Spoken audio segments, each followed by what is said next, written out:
been a while. We've had some fun transitions at home. I got a new job. I got a solo trip into Walt Disney World that I'm going to do a great podcast on about my fun trip on that. But we wanted to come back at you and talk about some of our favorite things about the Disney magic. Yes, and by thinking about this, since it's been a month or a bit since we've done one, we're starting to get the kind of the cruise kind of virus, Got the fever. We got the fever. We're ready to get on. Our next one's not for another couple months yet, but by kind of going through our lists and thinking about the next things we want to talk about, it kind of gets the fever going.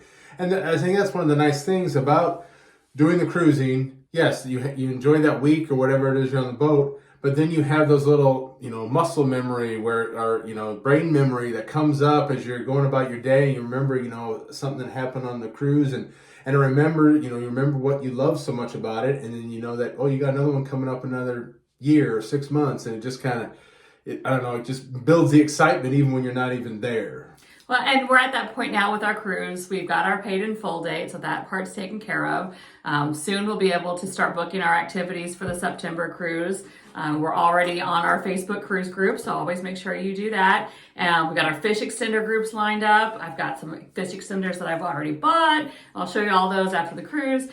So yeah, we're really in that mode, and it kind of made us think back to our last trip, which was on the Disney Magic, the Transatlantic, which y'all are pretty aware of. But what we're going to do tonight is we're going to have a list that we haven't seen on each other's. Right, and I think, the Magic's the boat or the ship that we've been on the most. The most, absolutely. So probably, 4 times maybe, 3 or 4 times of our total cruising, but so that's probably the one we know maybe the best out of all of them. Right, and since thinking back, now on our September cruise, we're going to go on the Fantasy, which will be the first time we've been on the Fantasy, and then we have another cruise coming up in December on the Wish, and we're kind of looking on forward to that. So I'm going to allow you to go first because I am a true gentleman. Am I doing all? We'll go back and forth. Okay, yeah. Very good. All right, so and this is in no particular order. It just kind of as they kind of came to my mind. But I'll just start with the first one on my list. And it probably, if you've been watching any of these podcasts, it's not going to come to any surprise of anybody out there. But my favorite one, or not my favorite, one of my top 5 places on the Magic is Cove Cafe. Now all of the ships have a Cove Cafe, but for some reason, I really like the one on the Magic because it's a smaller ship. Cove Cafe is a little bit smaller, but I like the location of where it is. It's kind of, even though it's in a kind of a busy area by on the pool deck, it's people kind of usually just pass by it because it's kind of unknown, if you will, And so I've never been in there where it's been like super crowded, and there's usually a seat or table to be had almost at all times of the day. And they're open from 6 a.m. to 11 p.m. So anytime you go in there, you're going to be able to find a seat. But I enjoy it because I love the theming of it. It's kind of got a little nautical theme, but kind of like a higher end nautical theme, but it's also got kind of an island feel as well because there's an area where they've got a mural of almost like a Hawaiian beach with palm trees and stuff. So just it's a very kind of chill, but it's not so empty that there's still a lot of people coming and going. You can get to know the bar staff or the coffee stewards. They're kind of one and the same.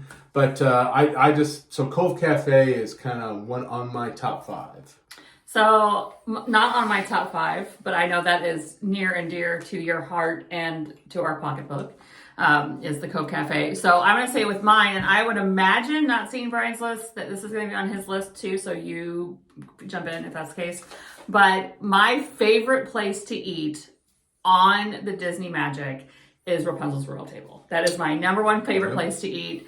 I love everything about it. I love the theming. I love the weight of the chairs and the goblets that you drink out of. I love the interaction. Now, I preferred the pre-COVID interaction where the ruffians would come in and there was a little part of that show. So there was a much longer show. Well, they'd use whatever kind of 3-piece, usually there's a 3-piece Irish band on the ship performing in O'Gill's. So then those nights that they do the theming with the Rapunzels, they'll come and they'll play. And then you have some of the staff from the theatrical productions Right. that dress up as the ruffians. Yeah, and it was also on my list as well. And I love You Gotta Find Pascal. I like the Smolder drink. The cupcake sundae. The birthday cake. The birthday cake Well, they've sundae. got the lighting. All the lighting is the lanterns kind of around the room, so it's got kind of a muted lighting. It's not like so bright as Lumiere's. Right. Lumiere's is like almost like a French, almost like ballroom kind of feel. So there's chandeliers and it's very, very, very bright. I like Rapunzel's, And where it's just kind of a little more muted, the lighting. And it's not so dark that you can't read what's at your table. And you can hear your service staff and get to know them better. And so I every time we've gone, that is one of my favorite places to go. Mm-hmm. And also a bonus for having Rapunzel's Royal Table on the ship is that they have the special photo op with the lantern that you can go during the day and get your picture taken with the lantern. So I love all about that. Yep. All right. And that's on my list. So I can skip over that one, but that was number 3. But number 2 for me, again, not in any particular order, but you'll find this a lot that, it might be only, but it's O'Gill's Tavern that's on the ship. So that's on the forward ship. Is there a pattern with I think there is. But what I like about O'Gill's is, again, it's in the forward side of the ship, and I don't know if it's port or starboard, but basically the right-hand side of the ship. Up in the front, though. But we like cruises, but we're not nautical people. No, we're not nautical people. No. We live don't in, ask we us live to in do the knots. Midwest. We're in the Midwest. And we don't go on the Mississippi River. No. But I like it because, again, it's in the front of the ship. It doesn't get a ton of foot traffic, so it's usually fairly quiet unless there's like a trivia going on, but that lasts for 45 minutes and then they're out. But they're always got kind of Irish jig kind of music playing in the background if the Irish band's not playing, which normally there is an Irish band, especially if it's one of the longer cruises. They'll have an Irish band that plays usually most evenings. You stalked the hell out of those people. You went to every single performance. And they were great. Hands out. But even when they're not there, they've got Irish music playing. Now that COVID's kind of subsided, they brought the buffet back with like kind of they'll eat the chicken wings and the hot dogs and stuff. That's just kind of out. The buffet at O'Gill's is much better than the buffet at the Nosh buffet at Promenade Lounge. Yeah, right. Because they'll even have some nachos. Promenade they basically just have nachos and cheese, and that's about it. But at O'Gill's they'll have nachos and cheese. They'll have hot dogs. They have hot wings. They usually have. I think like some crudité and stuff, but no, I just like O'Gill's, and again, there's not a lot of people through there, so it's usually kind of peaceful. Well, you have to go there on purpose. It's not like with the promenade where you're not just walking by and hey, look, I'm stopping in. No, you have to go there, because you're going there. So on the next thing I'm going to do, and that mine are also not in any particular order. They have this on all the ships, but it is something that you probably wouldn't think that I would pick to be on my list. And it is bingo. Now, I'm going to tell you, I don't go to all the bingos. I usually go to one.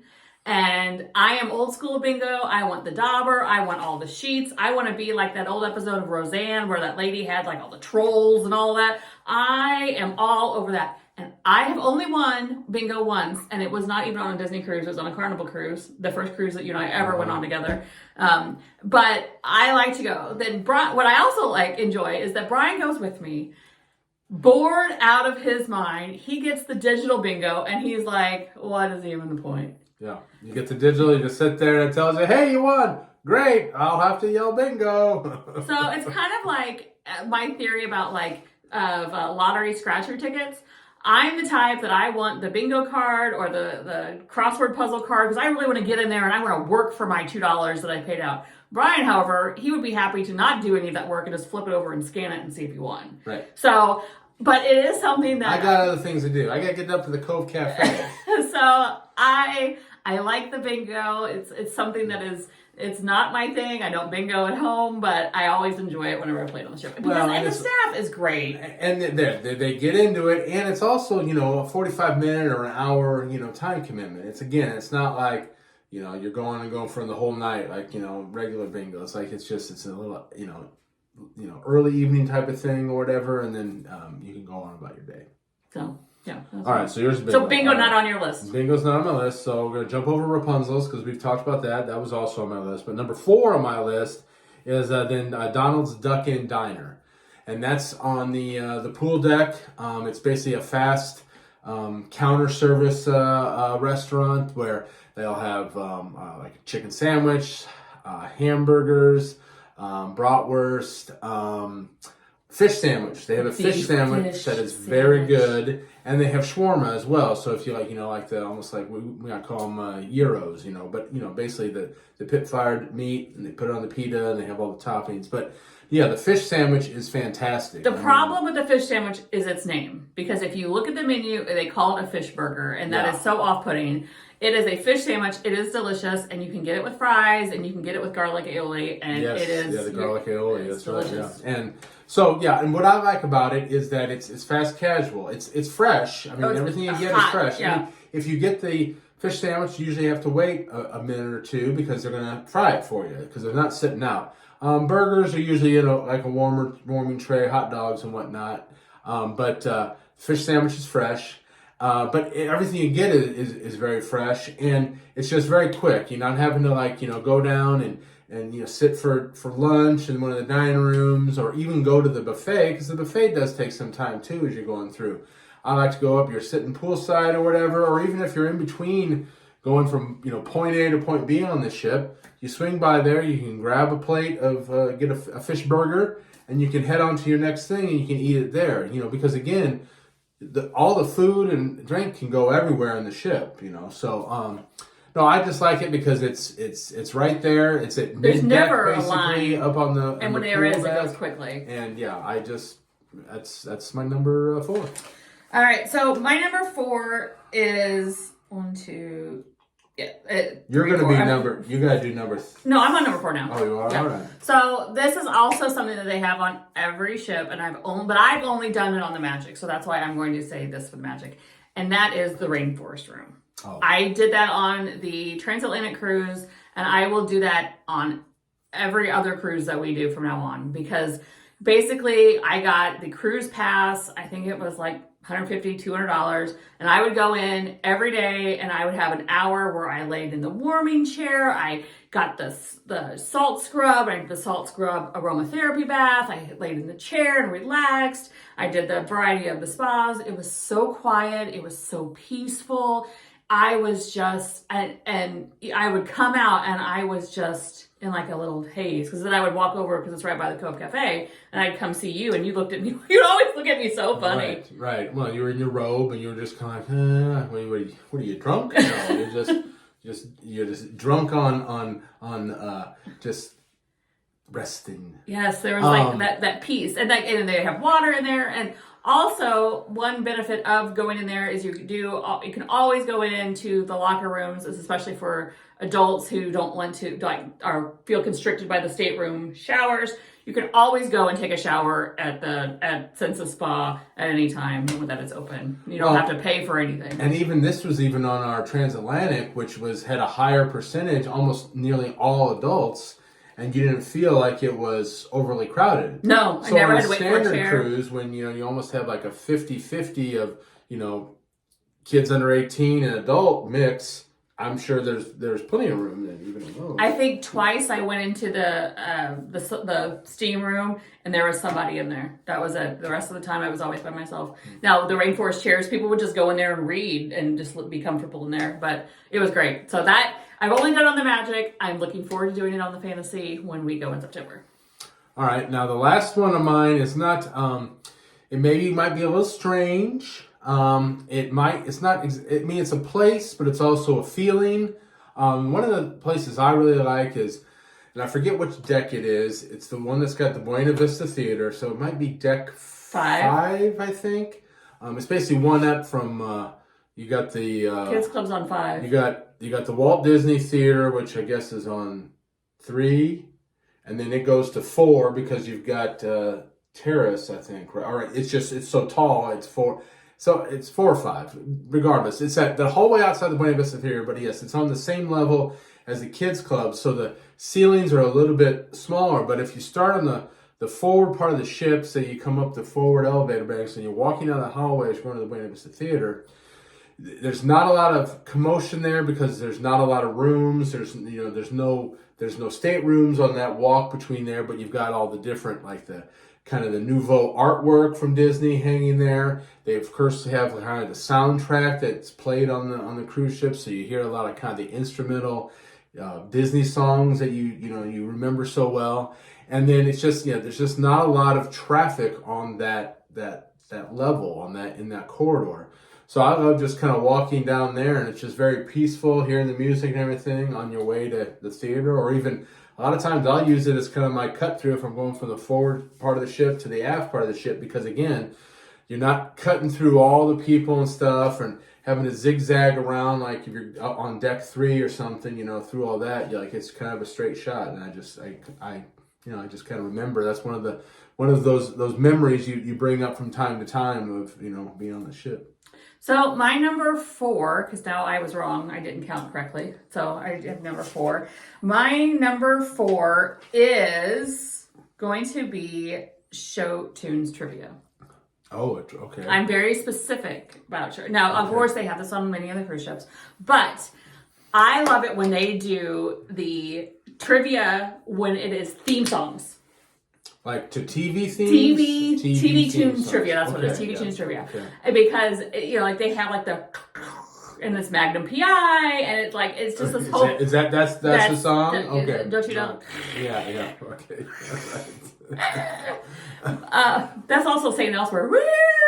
Or yeah. So they have them all, and it just makes me. She does very well. I'm very well. I'm an impressionist.